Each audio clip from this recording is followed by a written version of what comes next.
Hello' ছাত্ৰ ছাত্ৰীসকল মই তোমালোকৰ মাজত আকৌ এটা নতুন ভিডিঅ' আনিছোঁ। এইটো ভিডিঅ'ত আলোচনা কৰিম ক্লাছ 10ৰ ছেকেণ্ড ইউনিট এক্সামৰ জেনেৰেল সায়েন্স এই কুৱেশ্যন পেপাৰটোৰ ভিতৰত কোনকেইটা কুৱেশ্যন আহিছে এ টু জেড এইটো ভিডিঅ'ত আলোচনা কৰিম। যিবিলাক ষ্টুডেণ্টৰ এক্সাম হোৱা নাই সেইবিলাক ষ্টুডেণ্টে এইটো কুৱেশ্যন পেপাৰ সলভ কৰি এক্সাম দিব যাবা। এইটো কুৱেশ্যন পেপাৰৰ পৰা বহুত কুৱেশ্যন কমন থাকিব। এতিয়া আমি চাই লওঁ জেনেৰেল সায়েন্স এই কুৱেশ্যন পেপাৰটোৰ ভিতৰত কোনকেইটা কুৱেশ্যন আহিছে। মই তোমালোকক এমসিকিউ কুৱেশ্যন কেইটাৰ কোনটো অপচন শুদ্ধ উত্তৰ কৈ দিম। যদি তোমালোকৰ লং কুৱেশ্যনৰ উত্তৰ লাগে মোক কমেন্ট কৰি কবা, মই তোমালোকক হোৱাটছএপৰ যোগেদি দি দিম। এতিয়া আমি চাই লওঁ কি কি কুৱেশ্যন আহিছে। 1 নং কুৱেশ্যনটো চাবা। তোমালোক প্ৰথমতে প্ৰবাহৰ মান আদালৈ হ্ৰাস কৰিলে ৰোধৰ মান চাৰিটা অপচন আছে, ইয়াৰ ভিতৰত এ নং অপচনটো শুদ্ধ উত্তৰ। নেক্সট চাবা তোমালোক 2 নং কুৱেশ্যনটো ৰোধকৰ মাজেৰে চালিত প্ৰবাহ ইয়াৰ ডেছ ব্যস্তানুপাতিক চাৰিটা অপচন আছে, ইয়াৰ ভিতৰত এ নং অপচনটো শুদ্ধ উত্তৰ। নেক্সট চাবা 3 নং কুৱেশ্যনটো R1 আৰু R2 ৰোধৰ দুটা ৰোধক সমান্তৰাল সজ্জাত সংযোজিত কৰিলে মুঠ ৰোধ হ'ব, চাৰিটা অপচন আছে, ইয়াৰ ভিতৰত এ নং অপচনটো শুদ্ধ উত্তৰ। নেক্সট চাবা 4 নং কুৱেশ্যনটো 1 মাইক্ৰ এম্পিয়াৰ ইকুৱেল খালি ঠাই দিছে, এই খালি ঠাইৰ ভিতৰত কি হ'ব, চাৰিটা অপচনৰ ভিতৰত কোনটো অপচন শুদ্ধ উত্তৰ এই খালি ঠাইৰ ভিতৰত বহাব লাগিব। তোমালোক মনত কৰিবা 1 মাইক্ৰ এম্পিয়াৰে 10 ইনভাৰ্স 6 এম্পিয়াৰ, বুজি পালা। চাৰিটা অপচনৰ ভিতৰত এ নং অপচনটো শুদ্ধ উত্তৰ। নেক্সট চাবা 5 নং কুৱেশ্যনটো ৰোধকতাৰ এছআই একক হ'ল, ৰোধকতাৰ এছআই একক কি ওম মিটাৰ। অপচন চাৰিটাই ভুল, এ বি চি ডি চাৰিটা অপচন ভুল আছে। তোমালোক চাবা মই এ নং অপচনটো কাৰেকশ্যন কৰি দিছোঁ, ইয়াত ওম মিটাৰ, বুজি পালা। এনেকুৱা দিব লাগিছিল এইটো ভুল এইটো ভুল এইটো ভুল, ডি নং অপচনটো ওপৰৰ এটাও নহয় এনেকৈ দিব লাগিছিল, হয়নে। এতিয়া চোৱা এ বি চি ডি চাৰিটা অপচনেই ভুল, কিয় ভুল, ৰোধকতাৰ এছআই একক কি ওম মিটাৰ, বুজি পালা।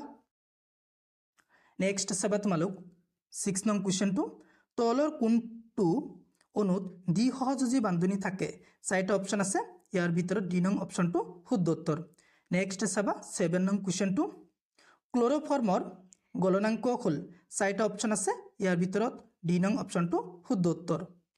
নেক্সট চাবা 8 নং কুৱেশ্যনটো মিথানেল আৰু মিথানলৰ কাৰ্যকৰীমূলক হ'ল, চাৰিটা অপচন আছে, ইয়াৰ ভিতৰত এ নং অপচনটো শুদ্ধ উত্তৰ। এতিয়া আমি চাই লওঁ 9 নং কুৱেশ্যনটো কি আছে।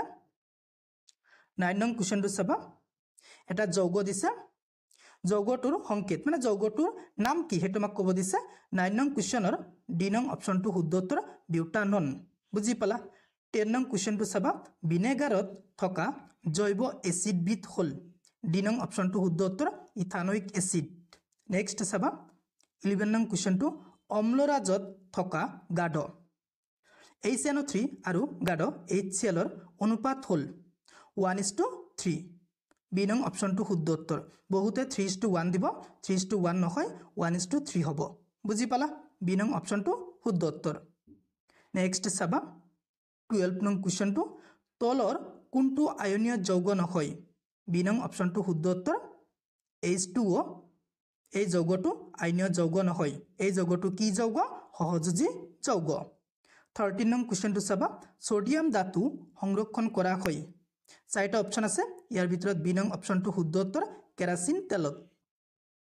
নেক্সট চাবা 14 নং কুৱেশ্যনটো চাৰিটা মৌল এ বি চি আৰু ডিৰ পাৰমাণৱিক সংখ্যা ক্ৰমে 15, 10, 17 আৰু 16, কোনটো মৌল আটাইতকৈ সুস্থিৰ, এ বি চি ডি চাৰিটা অপচন দিছে, ইয়াৰ ভিতৰত বি নং অপচনটো শুদ্ধ উত্তৰ বি।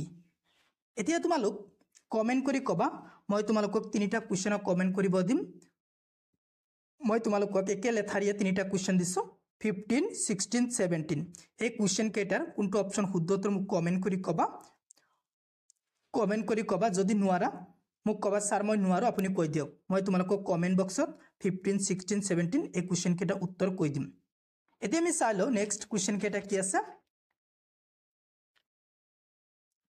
18 নং কুৱেশ্যনটো চাবা প্ৰবাহযুক্ত দীঘল চলনৈত এটাৰ ভিতৰত চুম্বক ক্ষেত্ৰ চাৰিটা অপশ্যন আছে ইয়াৰ ভিতৰত চি নং অপশ্যনটো শুদ্ধ উত্তৰ সকলো বিন্দুতে একে থাকে নেক্সট চাবা 19 নং কুৱেশ্যনটো তামৰ তাৰৰ আয়তাকাৰ কুণ্ডলী এটা চম্বক ক্ষেত্ৰ এখনত ঘূৰোৱা হৈছে আবিষ্ট প্ৰবাহৰ দিশ প্ৰতি চাৰিটা অপশ্যন আছে ইয়াৰ ভিতৰত চি নং অপশ্যনটো শুদ্ধ উত্তৰ নেক্সট চাবা 20 নং কুৱেশ্যনটো তলত উল্লেখ কৰা কোনখিনিয়ে খাদ্য শৃংখল গঠন কৰে চাৰিটা অপশ্যন আছে ইয়াৰ ভিতৰত চি নং অপশ্যনটো শুদ্ধ উত্তৰ নেক্সট 21 নং কুৱেশ্যনটো চাবা তলৰ কোনটোৱে ওজন স্তৰৰ অৱক্ষয়ক অধিক প্ৰভাৱিত কৰে চাৰিটা অপশ্যন আছে ইয়াৰ ভিতৰত এ নং অপশ্যনটো শুদ্ধ উত্তৰ ক্ল'ৰ'ফ্ল'ৰ'কাৰ্বন নেক্সট চাবা 22 নং কুৱেশ্যনটো ওজন স্তৰৰ ক্ষয়ীভৱনৰ ফলত সৃষ্টি হোৱা এবিধ বেমাৰ হ'ল এ নং অপশ্যনটো শুদ্ধ উত্তৰ ছালৰ কৰ্কট ৰোগ নেক্সট চাবা 23 নং কুৱেশ্যনটো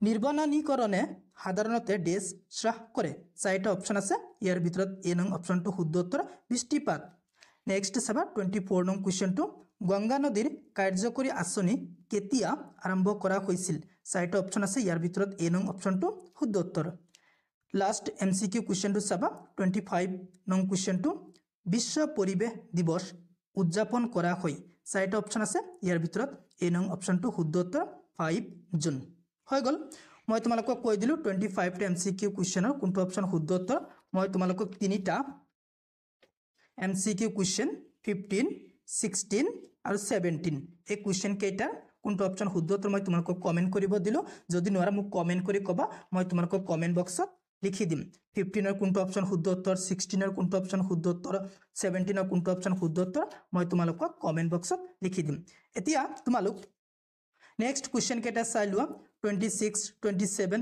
এইবিলাক কুৱেশ্যন চাই লোৱা মোষ্ট ইম্পৰ্টেণ্ট 26 27 এই দুটা ইম্পৰ্টেণ্ট কুৱেশ্যন মেট্ৰিকৰ কাৰণে তোমালোক চাই ল'বা নেক্সট চাবা তোমালোক 28 29 30 এইবিলাক কুৱেশ্যন চাই লোৱা গোটেইকেইটা কুৱেশ্যন চাই লোৱা ইয়াৰ পৰা বহুত কুৱেশ্যন কমন পৰিব যদি তোমালোকৰ কুৱেশ্যন পেপাৰটো PDF লাগে মোক কমেণ্ট কৰি ক'বা মই তোমালোকক হোৱাটছএপৰ যোগেদি PDFটো দি দিম হৈ গ'ল জেনেৰেল সায়েন্স এই কুৱেশ্যন পেপাৰটো থকা কুৱেশ্যন কেইটা মই তোমালোকক দি দিলোঁ তোমালোকৰ যদি কোনোবা এটা কুৱেশ্যনৰ উত্তৰ কনফিউজ থাকে তেনেহ'লে মোক কমেণ্ট কৰি ক'বা মই তোমালোকৰ সেই কুৱেশ্যনটোৰ উত্তৰ দিবলৈ চেষ্টা কৰিম যদি তুমি মোৰ চেনেলত প্ৰথমবাৰৰ হোৱা মোৰ চেনেলটো সাবস্ক্ৰাইব কৰিবা thank you watching the video